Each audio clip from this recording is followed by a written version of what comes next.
So this is just going to be a real quick video. This is my 1977 300D, and it's got this right here, which this is your idle adjuster. And when you twist it to the right, it will lower your idle. And when you twist it to the left, it will raise your idle. This currently does not work at all. There's no change in my idle in the slightest. It's a very common issue, and it's very easy to fix. All you're going to need is a set of pliers and a flathead screwdriver. And you're going to come over here to your injection pump. And this is a non-turbo. I'm not sure if it's the same on all of them. This cable here has that part right there. And all you're going to need to do is twist that inside all the way to the right. Loosen that screw and pull it towards that tab right there.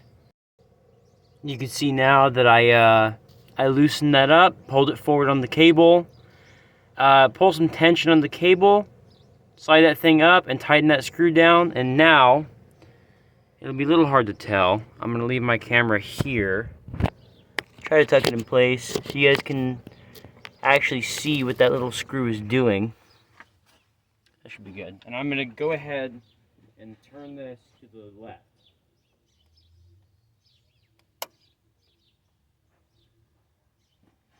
And now it should have moved my throttle linkage forward a little bit.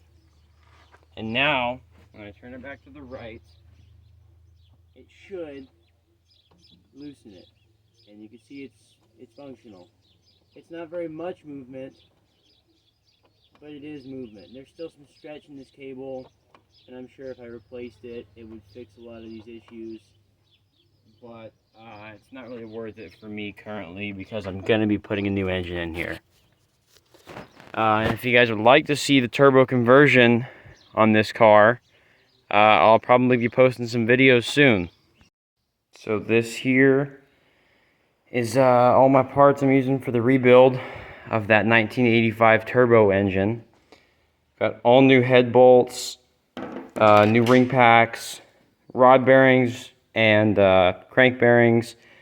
This is a turbo oil pressure regulator I got from Turbo Smart, and that's not necessary, but I wanted to do it to save my whole set. I've got an HX30. All of this is from Ben's Force.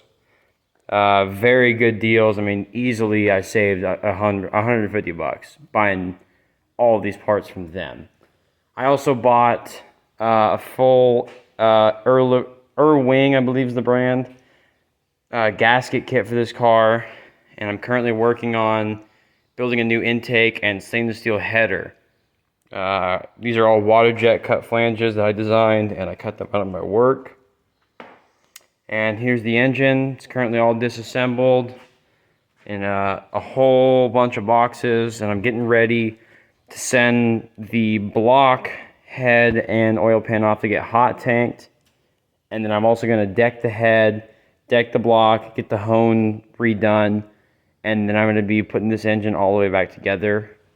Probably going to paint it a nice cat yellow with some, heavy duty enamel. I think that'll look pretty cool. So I'll hopefully have this thing running within a month or two.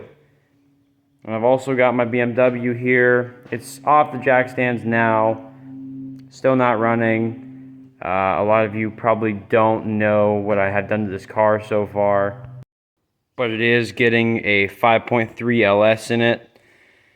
As you can see from all the dust, it's not really been worked on for a little bit. And it's also full of Mercedes parts and BMW parts. But this here is a 5-speed out of a Pontiac Solstice. It's an AR5 transmission.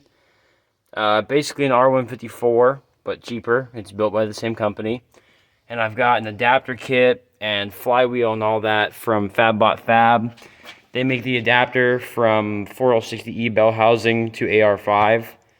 Currently working on a trans mount. And I've also got a custom subframe that I'm still working on. There's the new diff I'm putting in. It's an E36 LSD, 3.15 ratio. And it's really hard to see in here, but I've got these custom bars that are going in to make a cradle to hold that diff. So still tons of work to do on this car and that engine and the Mercedes, but I'm slowly making progress on it, and I'm going to keep making some videos. You know, even if they don't get views, it's just nice to have this on record because I usually forget where I put things or how I took it apart. So, you know, hopefully I have a nice archive of my shit boxes.